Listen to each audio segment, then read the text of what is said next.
abomisa baso ba c'est mode de bema bakota yisa déjà là né ni sona la musa yebike bema makasa là la 1+4 na parce que union sacrée dans autorité morale yemo atazui azunani azunani mudumo FCC président assemblée et ça yem dans moni ba qualité na to ba bien ba demo bazaka na FCC bien parce que na union sacrée député FCC azali sous-douté ne la même na lobaki azate ba député nion so ba comme ba député ya union sacrée.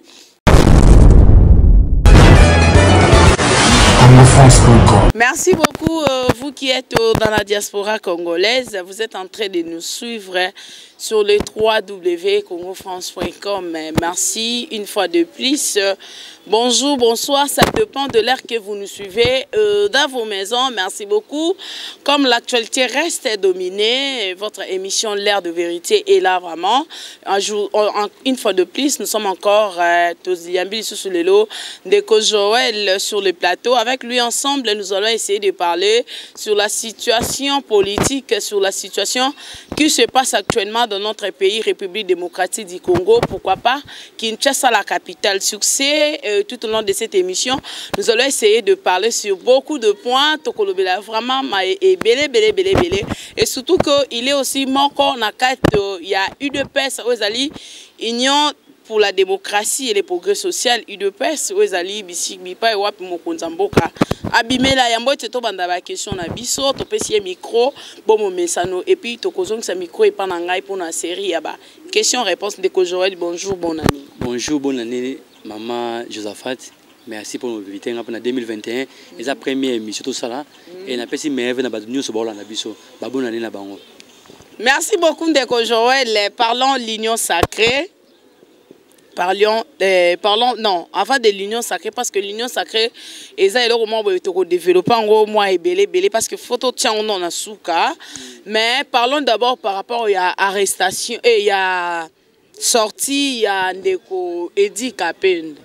Sorti Edi Kapen to mona kipe ambongo ko ça la déclaration ko loba été Edi Kapen soki lelo azali libéré ezali grâce présidentielle et puis na accord ya famille Kabila. Dites-moi un peu, aujourd'hui, est-ce que Zaki moi négociation moi salama quitté pour que le lo Fati attanga ma combo parce que pour ambongo alobi ezali bongo nde yango salama qui de sortir Edi Kapen. Mais le problème c'est dans un problème très sérieux na mboka na biso parce que moni tata mokonzi tata abe o alatara soutani aro kota na politique. O eza très bien tata abe rolonga na ye na politique asa na ye alonga na église asa la politique. Ake neno opposition. To moni ke tata abe ana bozangi mutema abe wa sika ozana sachet ya sika pembe. Tata abe rolobage bien abanaki yem tabanaki. Abi non, il faut bakabwana. Kabila Félix faut bakabwana. Félix faut émancipation. Yo yo ba terme na ye. Et to kabwana ayiko lobage non babimise pour na accord. So accord ngo sala minene parce que Kabila zaki yemoro abimisa ke dikapente. Et bandeko même ya epenga lobarabi so place ndeko tilo benga tilombo parce que tilomba ko ti wana joueur obimisa kaka Edi Kapen na longo ba falu tilo longo ta mais nani ndeko epenga lobi na ba mituna devant ba pandisa ngo ndeko epenga lobaki non ye alobaki ndengo wana te et puis quand il a parlé de ça ezalaki avant même alternance écoutez ça là ma ezalaki nanu je crois ezalaki ba dialogue ba Saint-Sylvestre solo kutu Edi Kapen de beta matezali et là comment bobino bato limité bo créer en information bo créer pour que bo luka moyen ya ko répondre les lots de Kwambongo azan lokuta ya makasi et ndeko Kwambongo to moni bien to moni position na ye abani le loté après l'élection bimega bino fayulu mda gagner ki fayulu gagner ya na ba preuve zate ba preuve to moni ya Mbongo zu koto ça moni en opposition aladi soudan ba bakala za musique abakala sa politique te ba malulu ba sala politique mona ndenge moko ata na musika yebe na osa na politique moke ambongo osala politique omona ambongo osala politique ki mitama bene ya sika o bakati na sachet ya sika bande mona fayulu bazanga na ligne wana parce que soki osala ki accord nana ndimege Edi Kapen na bima so ils accord entre Kabila na Félix na ndimege mais Edi Kapen da bimi linko lo bateke kozo bakangela ki elongo selon droit à bénéficier de la grâce présidentielle mais il y aura encore un procès par rapport à assassinat à musée. te grâce présidentielle soki procès monsieur yé ba obengisa ye aloba mais pour le moment ça grâce présidentielle grâce présidentielle misi bango nyonso wana obazaki parce que so mona ata kwa ngo sali 200 personnes vérité banate liwa musée bango nyonso bakota ba dika pene wana parce que ba innocent liwa mutu mo be kwa kangi 200 personnes vérité banité avec mon thème avec mon ekita avec mon ekiti avec un ekiti peka moi n'est pas comme président. Et ça flou l'homme, ça flou la carte. Et Georges Mérine a mieux placé parce que Azaï Liban est là. Georges Mérine dans un information bien repéré Sabiso. Il a Liban il quoi très bien. Autre bagage que en bon il faut aille bien à boire qui soutani. Baba Kaleba père Jean-Jacques père l'homme là azo mona bina be. Baba mikolo mi ke abela na mbongo loko sombongo. Abela otala be mo bebe abela ta costume mbata muke. Na sera ka ya be mo la ti tala polo mo munene père Jacques. Bana boza ko liate beaucoup lia. Et un bon fois allo bazan politique bien asali musana e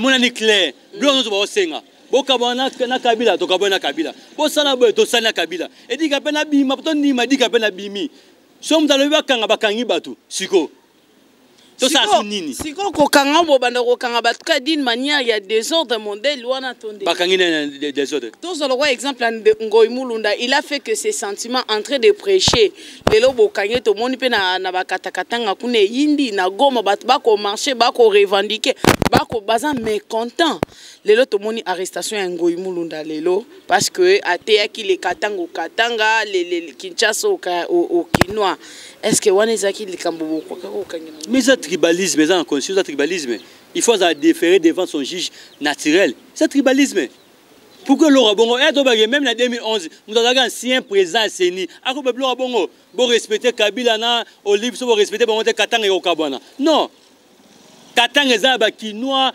attends ils sont qui sangana ça pas na biso tribalisme no to boya ngwana et ça xénophobie on a ils ont ici Afrique ici sima makasi Mandela bimi abino apartheid ba noa ba kufi trop abino faut venger ba minde ba bomi sabité to venger to zoni to avancer xénophobie c'est le mot yamabe na mboka et panzara mboka ndena oza kino mo ke katanga ezate so muza bomba tika e faut ça défendre la justice asa la sentiment maman sentiment za raté yo le kiliboso o te ya pe o te yo bisa ba do te ya o sa ba do no katanga za pona ba katange Kino Bovana Gichasa. Et puis là aussi moi il paraît qui m'ont boy abimisa ka sera ça la président Seni hein.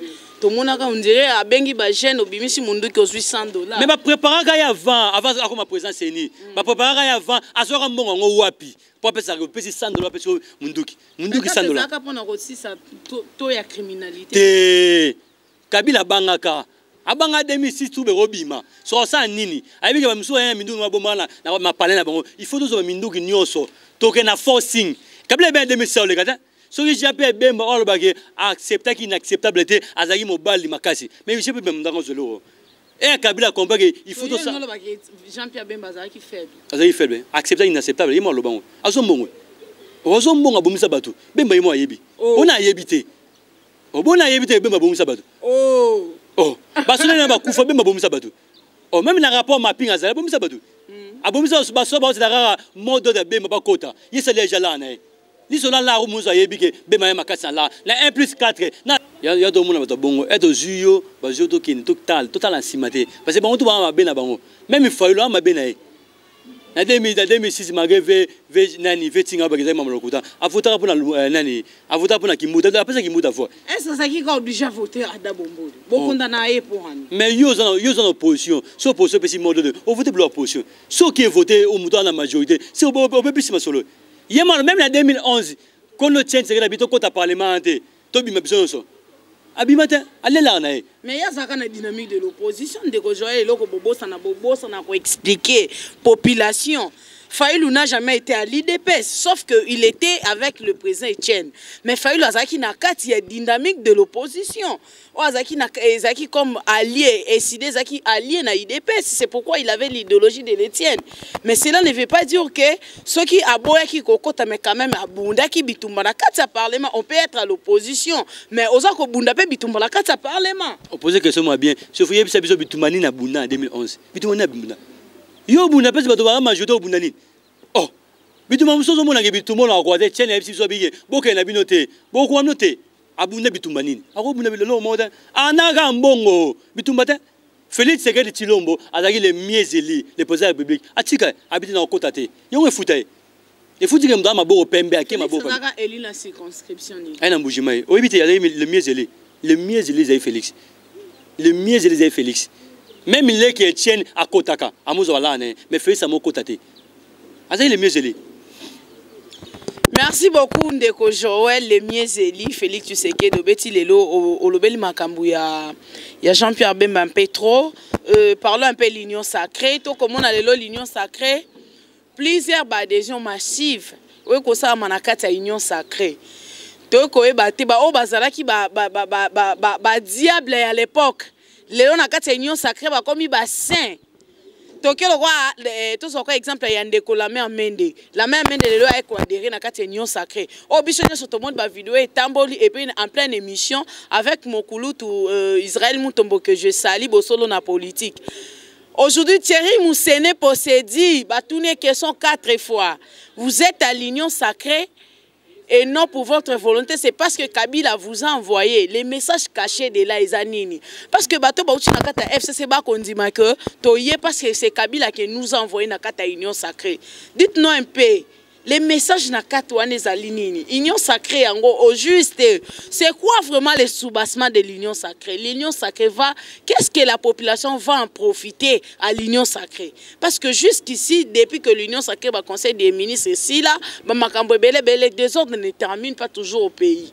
Mais to ko kaka union sacrée ba pas FCC bobenga ki bango ba diable ba mende surtout bolobela bango bino bata IDPS bolobela bango makasi bolobi ceux qui bato ba surtout mende wana mende a beaucoup travaillé dans ces pays mais lelo bango ba yé na kata union sacrée et non na volonté na bango c'est parce que l'autorité morale Joseph Kabila ndé atindi bango na kata union sacrée. Quel est le message que vous nous cachez là?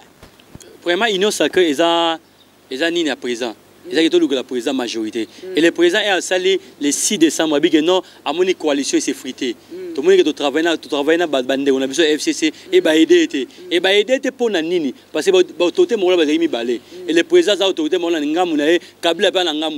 Son bon bima ministère finance avant bon bima bengi Kabila. C'est les agoula bengi Kabila. On a bimisa. So que bimisa est bloqué ou qui a bloqué. So il nous a ça l'homme posé il nous a ça l'homme à bengi te. Yaka zombongo pour la présidence c'est ma juge. Yaka Kinga bengi ilunga ko kende te ko zamisa ba kete yango tina le président non dans simbité na article 91 conseil lobby bien programme à gouvernement za accompagner le président de la République et président monique pour na travailler bien en a sa majorité pour na bato balia bien makambo mais faut majorité za yaye yango esa la union sacrée aba na consultation en 6 décembre to benki ko bunda et simbité na bundi simbité et te échoué pendant 2 ans le président vuango bandeko FCC va bloquer ngai na bengi consultation et bandi consultation bandaki bandeko bemba ba yewana bandeko ya Moïse ba yewana bandeko omso utaki FCC ba ye consultation et on abouti na union sacrée les présidents bito doit poser union sacrée tout ça gouvernement union sacrée député union so wa uta FCC deka katsingamu akomi député union sacrée azu député FCCT azu député ensemble té non mais nani na ba circonscription électorale na bango bazali kaka na kata FCC FCC est la plateforme électorale, la plateforme politique. N'ensemble baby FCC. Bisous de FCC. Ni cash, ni Lamouka, ni même ensemble et banité. Na katikuna. Y on doit rien pour ça y a majorité. Et majorité même Moïse. Allez un chèque Kabila. Moïse a travaillé na Kabila. A partagé chèque à Kabila pendant 18 ans.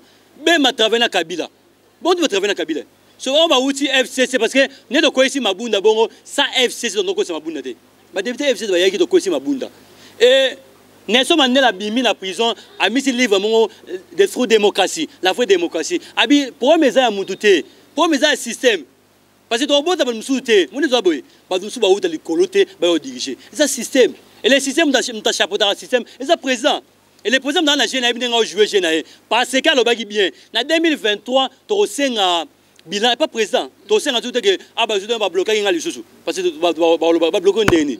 Yo doit bloquer 2 ans sur un poste ma tambola. Et à aux majorité na ba bloquer et comme matin que no bigi ba sa raison et pas matin faut négo Christelle Vanga lobby oh si sur dose la ba rapport ne pas content na nini na commission droits de l'homme rapport exaté ni raison mo exaté et matin faut parce que union sacrée autorité morale za yemo ata azui nani mutumo FCC président assemblée et ça yem damoni ba qualité na to ba bien ba demo bazaka te na FCC ba demo bazaka te na FCC ni na IDP même na IDP ba demo bazali na IDP eza batu mususu ba ozonga ministre te mais batu ba koloba ke biso to yena union sacrée parce que sous recommandation de Joseph Kabila, dites-nous un peu c'est quoi les messages, quel est l'image, qu'est-ce que vous annoncez aux populations, quelle est la communication que vous voulez communiquer à la population congolaise. Oh bah pesa qui bino confiance. Oh le 2023 c'est pour bientôt. Oh bah zelano boya ko exhiber biso compte rendu que j'ai été à la tête du pays. Voilà ce que je fais, voilà ce que je réalisé sur le plan social à la Congolais.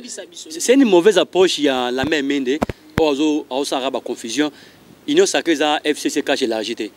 Union sacrée za Union sacrée et bomi déjà FCC na cache. Yo beti ma solo qui va passer bango consigne baya Union sacrée. Et ça contredit lobby par Serge Kadima. On a président Ligue des jeunes à PPRD. Abi bien, abi za mieux place, abi que Kabila Tindi. Il y a PPRD, mais Thierry Moussene il a parlé au nom il y a CCI à partir de la même main de Oezali parti politique ils ont une plateforme il y a FCC non? Merci beaucoup de Joël, parlons un peu de l'union sacrée parce que Yaoundé et Zali vraiment maman et Kambo tout le monde a regardé Moïse Katumbi na kata union sacrée na kata union sacrée on a tout occupé le mbutu et bimi na kata union sacrée ba yo kanité pour na ko lelo ko wela ba poste lelo to pe sa failli ou raison dengue alobaki topé nini parce que union sacrée to ko comprendre te bemba lelo na katumbi balongwe pourquoi pour parler pe akoloba mingi surtout na likambo etali cahier des charges de ko jolie mais quand on ko yimbo ko limbo le la biso topé pe sa biso non information vraie par rapport ya ndeko bemba na Moïse Katumbi pour ndeko bemba na Moïse na ba bimité na ba longo de parce que négocier ça mara les négocier ça mara et les problèmes bandeko ya ensemble o MSC na AMIKA ali ba ina cahier des charges au moino nzanya bedeki tolo na top Congo et de cahier des charges ndeki lo mo ya kitoko et ki lo mo kitoko ba mi ba lo ba nimira na cahier des charges na bango ba pour ça PS et ça souci na biso ba congolais ba pour ça social souci na biso ba pour ça ba réformer ça à tous les niveaux et souci na biso to yo mo na cahier des charges na ndeka sous prétexte na cahier des charges na ba osenga blo mususu ba osenga assemblée nationale et au sein de l'Assemblée nationale, on peut mamona écolo. On a posé l'Assemblée nationale, mais ça écolo va katangue mono simba. Première rencontre, bah écoute, bemba na président. C'est tout la vérité. Bah va koutani et le président a pris au ça Moïse Primati. Moïse Primati, bemba d'autres nos ans 16 députés d'autres nous, tu vas sur peut quelques ministères. Tout dans la semaine prochaine, vous serez député, même pour vous y aller tous. Eh bah écoute, ya. Moïse Leroy a ambition Roma président en 2023. Atiki primati, ayo zo primati, que bemba primati, pesa en assemblée, les ben no senga blo mususu. Ba yo koma boye, na union sacrée bo mo senga blo rebelle. Romi roi gâteau, ya ba sengi bemba bi pesa en primati, le président bio pesa premier ministre, aux a combien de députés? Na 16 députés. Ah, ils arrêtent. Ata yo mo. À part primati, on pesa ngai banque centrale. Gouverneur banque centrale, pesa ngai ministre des finances, stable bo mo senga. Et là on doit éviter ya ngwana rage, et ça a des autorités morales. Et il y a aussi gouverneur banque centrale et comme bimisa mbongo il faut benga bemba siko na bimisa na bimisa te loto boya ngwana e boye union sacrée boye servi le président dans monde à partir à profit la muto mais il faut te payer pour ce oyo il faut te payer oyo to travailler pour na bien-être Congo ndeko moyo sabayi biabi so ba benga na travailler na Félix non c'est nga posté azan ndeko na biso Félix ndeko na biso aza frère na biso et comme on poste pour na nini to travailler na bige ba otiama na vino négocier et continuer kaka to luka muta bien parce que na union sacrée député FC azali sous-douté ne la même na lobaki azate ba député nyonso ba komi ba député ya union sacrée pour na nini pour na ba kene présence dans la majorité o ko aider akamba mboka kitoko sa majorité mo akamba mboka ezate so ameki ba bloquer et l'assemblée peut pas aider quitter ndeko mabunda ayolo baka lipe komi 200 jour mo ta benga ministre économie a posé ba question jour mo ta benga ministre finance et toi pour ça même autorité budgétaire au hasard assemblée asa musana ye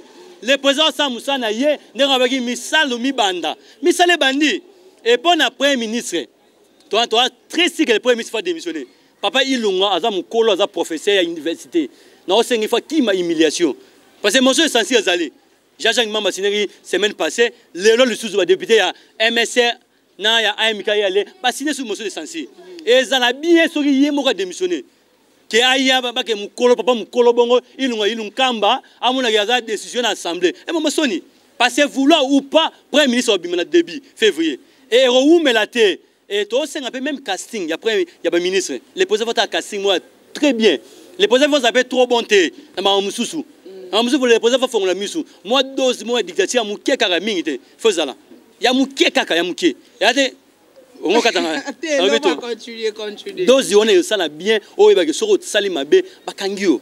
Au sali mabe. Et ane teke nenga ngolimu teke au sali loko te bakangiote. Et t'as des deux yara nengen. Et yara que ceux qui mouno se va respecter. Va respecter constitution. Et puis que moyibi o ayibi na se awa. Na moyibi a se ya mukie. Ayibi lipa. Na moyibi o ayiba million. Et ça na moyiba cravate na prison. Yangone au sagi même libenga. À budget, monsieur, comme 20 milliards, 50 milliards, tout le monde est même égal. Et on va dire, Kabana Kabila, égal Bakanyango, à foutre sous taxé, IGF, oh, ça, Moussa, rapport, monsieur Zali, Bandero Bazé Belé, Baétendi Bazali, Bandero Belé. Et ce que c'est Moussa, bien, même il y a IDPS, même il y a IDPS, ce c'est Moussa, bien, on les gars, à là-bas. Et toi, pour ça, un million, parce que ça rentre comme un million. Oh, bah, c'est 12 millions à Nino. Oh, 5 millions, bisous un million. Et ben, million, on a sorti, bah, tu vas liaka. Bah, tu vas lier bien. Tu lier bien, tu as Congo. Maï, oh, bah, tu n'as pas maï, bisous nyoso. Même courage, bisous nyoso. Ceux qui courent qui pas la bisous qui. Et toi, pour ça, nyoso, on est changé. Et chez Nini, et chez la volonté politique au président Zanango. Et les présidents, il faut aider, tout le tout aider. Mais les lopes marché central, tout le monde, il faut mal les lots, il faut mettre fermeture nango officiel. Bah, maman, zan de belé, bah, leli, bah, laquelle gentiningo, bah, balobi, bah, on qui bazonga, nazan de zaki pour la ministre intérieur. Mais les lots, oyo, zan de yango, on a fermeture nango de kojo. C'est une mauvaise approche au Négongo Blazo qui a mécarana nous après à Fongoli. Et Zandoana ils ont 30 000 personnes, 30 000 familles, 30 000 gouttes, bateau plus de 30 000. Sauf qu'une famille de retour la à 100 000. Nous avons fouillé Zando. Attendez que la dans la fouille d'ici d'Angleterre, et les gars Zando, malgré pas sortir à Zando, mais ils ont rappelé voilà. Ils ont fouillé Zando. Et Zando on a une idée bien que on a toilette salité. Au sali recensement badouté au recensé que maman a la mesa oyo ayo zonga la mesa oyo o tieme pas dire que maman ba au sala to sala un mois dans un mois wana so ozana souci à Zando sala marché mususu ba gozo réseau que Zando za marché mo ya kitoro foza kitoro mais sala marché mususu est-ce ba marché sala muke mukana eza capacité à 30 000 eza capacité sur un moment on a battu kawapi oh timbo lobby a petit défenseur journalier na Zando abi journalier pour na biso za que na journalier na li sur journalier on a olendeni et ça prochement mabe mais quand même na 23h tu peut-être sur les procès est-ce que opportun est-ce que une opportunité pas salon sigo est-ce que urgent aro salon sima parce que mboko ke non et ça nous avons une sacrée conseil ministre sala marana nouté ba mamba olia so ba zu ba teki ba li chômage dans le colo maramne bongité. Et tout bon ça m'a malem ngombi la pe faza nanu atie mo mai na vino azeli mo mukie mais pourquoi que bato bazela kabila bato koti ba marché liberté ba salaki fa lu espace mo sala da 4 marché minene o kaboli bato binozo koto bozu koto la bokangisa no na yo siko sali bongo ba mamba sa ba suka wapi approche mabe ngwana ya ngobila il faut ça l'effort ou bien avoir une décision wana selon la maman selon la maman yebisa bango yebisa bango posa na yo na souci na bino tala mai ya toilette bozo bela bino olobi nini ba osala mba yo kanake to kanga tan pavillon deux pavillons to bongisi bozongi to kangi deux pavillons et c'est fait ça mabongo asala on yemo na mutu teti na ye ezando kinshasa za yumbite a sabla bonde kini bopeto azanga même plan kini bopeto kinshasa comme salité ba doit mona salité partout na kinshasa oleka wapi qui ça salité parce que on a planté poubelle les autres mais il faut le robot dans la poubelle aux on a vision et le président faut kota makambo atira bata kota makambo. Merci beaucoup Ndeko Joël to comme na suka poto chité mais kasi ya moto chité to lo bena likambo etali le président AIDPS Jean-Marc Abound. Ces derniers temps, comme on a Jean-Marc Abound, comme ici le président Fatou, on dirait Azaka président IDPS, on dirait comme président de la nation. Qu'on réunir les lots députés à Front commun pour le Congo, FCC na Béatrice Hôtel. Les lots de Yoki ba déclaration de quoi MLC Moussou Baseng na Jean-Marc Abound, il faut s'excuser devant Jean-Pierre Bemba na Moïse Katumbi, Binopé. baninga baye union sacrée partage ba poste boyo kanté mais ba négociation est en cours et comme lisusu ya Kabundu nga comme porte-parole ya FCC lisusu na kata union sacrée to nini ndeko Joël to koyeba te expliquer biso nan vraiment toana ni na régime de nini ya vengeance te to venger te ke mudoti FCC so sali bozo venger te to posa bongo te parce que moi so mudu tout a chanzara so mudu habite nga na changer na ngai ba popo ya présent AI Jean-Marc Kaboun, MC à propos et ça rappelle Kanda. Toi, pour ça, on peut avancer. Bino, on a un blocage de bino. Et bon, on a sous prétexte que on a cahier des charges, on a cahier des charges, et ça partage à gâteau, bon, c'est un poste. Et ça bloque tout d'autres éléments. Toi, pour ça, peuple et joie. Peuple balia. À quoi c'est un bon bino, vous seignez loco, oyo, bino rabozo, libum na bino, ba famille na bino, et peuple o a souffert de l'autorité. Yango zaki kanda ala kisi ke blocage ça mais ça bandeko bemba na bandeko Moïse Katumbi ba bloqué oh union sacrée comme isusu bemba la Katumbi de ba bloqué yem na kota ki na rencontre ngo aza mieux place expliquer biso nga kota ki te e ba mo kuta na négociation Kabuna zaki yango fa ka beng saka ba député FCC ba député FCC o ba ye union sacrée ba mo ba député union sacrée o baza plus de 160 et ça non mo parce que ça ba député wana mabuna nga ko ndeni to ça jamais miracle to en majorité sans ba député ou ba outil FCC wana tout ça miracle ni Bemba a 16 députés Moïse a 70 et puis 86 sur les yeux abisso IDPS to ba cinquantaine et comme ça 50 ité to en majorité neni surtout de négocier ba to wana te elle est présent le bagé a senga conscience et ça n'enga bête même jamais Gabuna on peut ça conscience que beau travail qui boyer tout faut changer car nyama muda changer te muda changer mu faut conscience abi que non bato batina ki biso na assemblée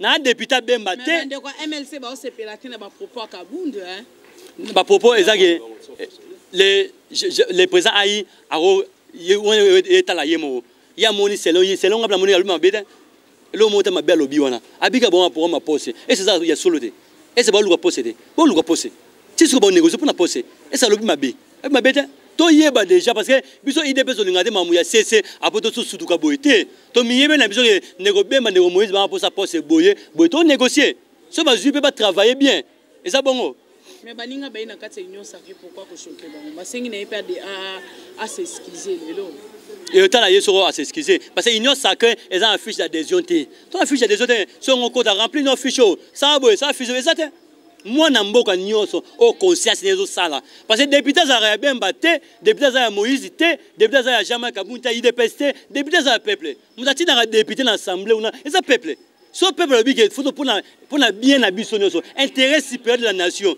tout que na sima présent faut que na sima présent au leto landara batu de c'est ça ngabelo mot très important albit kuluta belo mot très important abin to za bongo et comme soutien ma autorité morale le bi que tout ça la boyé tout ça boyé ça souvent et comme peuple tout à peuple ba député wana est-ce bazonga pas peuple c'est bon beaucoup taté toi pour ça m'a changer toi pour ça m'a changer ba tu ba lia toi pour ça changer m'a changer et gouvernement wana na plan ngo plan de sortie mo bien ba tu ba lia et dollar et salimo kita ne ba lipe mati lipe kiti souci à peuple congolais dans social na social wana au moins même gratuité en kati gratuité wana pour ça be kole baksama to mo ndeko nani oza ministre FSP Willy Bakonga il se fait le bien le bambon il y a ce copé combien d'effectifs dans ce copé ba de misala ba ye cop ah il y a bambon wana o Willy Bakonga zo lia wana so ko zu yango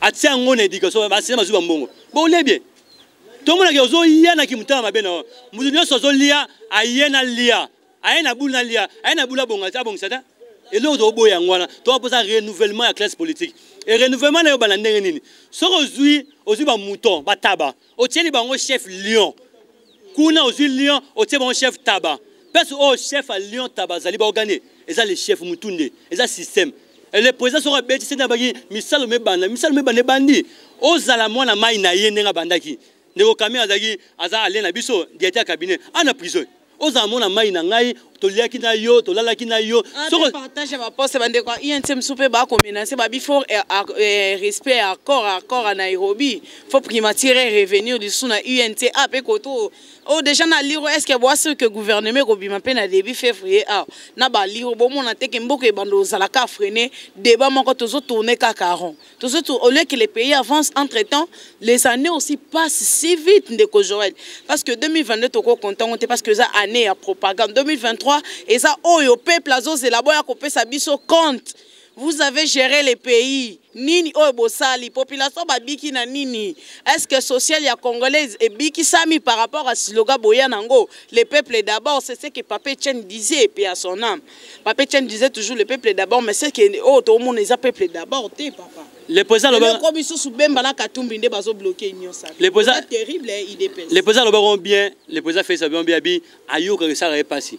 Et de Kobo Sanate, les peuples d'abord, ça n'arrive pas si. La définition IDPS, le progrès social les alliés. Comment IDPS a robot sans progrès social? Tozana bilan est représenté en 2023. Ton bilan représenté. Il faut que ça va tout. Et bilan ma classe peuple congolais là, c'est social. Il faut bouger. Quand tu vas avancer na bébé va bloquer l'homme. Ton ne pas avancer na. Toi penser que ne moulaïté. Yango au Kabou ne sale bongo les présidents à lobby. Toi penser que le moulaïté. Toi penser. Comment benga ya comme porte-parole ya ba député FCC Tony. Te yem dans le logo wana. A sona na collègue na. Maman INC en commun député au primati. Tu as bango so ba sage faute aussi majorité. Maman au primati. Ndeko Joël, kuna pozolo ba mbongo ezobima pona congrès extraordinaire. Yango pe ko bima, yango e ko pesa makelele na mitu soki 12 millions wana bimi wana pona ko organiser pardon congrès extraordinaire. Yango pe eza ko pesa mutu na mitu ba congolais. Ba mbongo ebele tout wana bolba ki sele ya la guni qui bloque. Boy bolé c'est le FCC qui bloque ko mbongo e bimi wana ya bureau d'achat wana boy expliquer biso pona ko organiser congrès extraordinaire. Ce qui est vrai, c'est extraordinaire il y a un mois, on va 12 millions c'est trop. Ngam na mona on salinga passi. Mais ça ma remonte autorité à Kala. Ndero Mabunda a spon à 19 jours à 17 millions. À 57 millions. Et ça que ba tiena ba salaire na bango na blona bango na kati. Mais ça maya maman soni, faut maman aussi là. Et 12 millions on a sur l'année bien à 3 millions 500 pour na salaire ba député à 500 000 $ pour l'élection, il y a bio définitif, élection on va y no ezali, bo comment na pépé duplicataire, bo bois qui on a 500 000 $, à 8 millions de dollars frais de fonctionnement. Bakabira, blom, c'est maman soni. L'autre hôtel mané en wana. Impunité faut si l'amboko. Mais ça m'a bon a inventé côté. Bureau de j'ai inventé. Bassin arabe bongo. C'est juste ça au bassin à 12 millions. Bazora au moins 10 millions par mois. Soit vaccin élection vaccin blom qui est vraiment à 12 millions. Et c'est le bazora. Et au sein salaire à député quitta. Député on même $2 000, 2500, même $2 000. C'est trop. Coquin non bon. Et ça, il faut changer, il faut changer. Merci beaucoup, Ndeko Joël. Kasi nini ba Congolais ba koki ko retenir. Ba Congolais les lobas et la nini par rapport à union sacrée. On va me dire comment bien union sacrée. Ba Congolais ba zela le président le 6 décembre abi coalition et s'effriter à nommer un formateur aux abat le kebo aux en mission information pendant un mois et l'informateur pas bien respecté.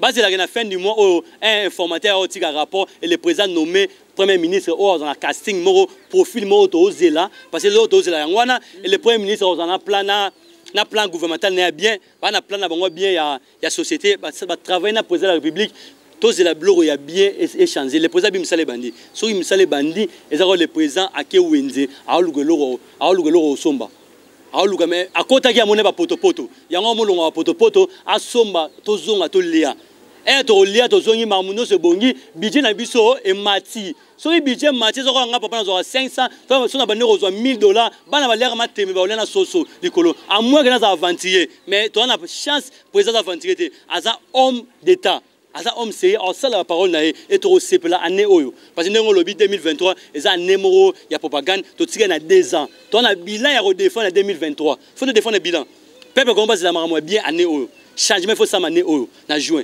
tous l'année prochaine année oyo yango le président c'est une majorité son majorité ça comme il y a hier a ça maramo c'est non hier bon mona que le président ba ensuite que ba bloquer nga été à travailler bien na souci à peuple ayebi souci à peuple les présidents bi baza mutu mo amba kamana na makala amba kamana ki senso amba kamana partout ayebi souci ayebi na makala ba pour mai na kiso ba pour ayebi nyo sona abo sanité biso to zapena yeto ça président pour mes abozaboy les présidents yo kaka et nous sommes au salango peuple même pas 100% mais à 80% peuple c'est peuple. Merci beaucoup très chers amis, je pense que vous avez tous suivis. C'était là Joël. Azali moko na kati il y a UDPS, moko ya ba combattant et puis ba communicateur surtout. Azali vraiment na kati il y a Union pour la démocratie et le progrès social. J'espère que quand il s'agit encore des actualités, quand il faut encore parler sur la situation politique, quand il faut encore parler pour tout ce qui est n'anion sur les calambo cannabiso, toko hésiter, toko benga toujours de Joël pour to partager comme solo ensemble, mais tout ne kozala biso bien ne kozala yé toko lobelango. Merci beaucoup Olivier derrière la caméra, continuez de s'abonner. Vous ne tirez pas de si numéro vous affichez au banc de vos écrans. Beaucoup de la biche toza Ernion sont wana pour répondre très bien. Merci, à nous revoir à la prochaine. Bye bye. Congo France.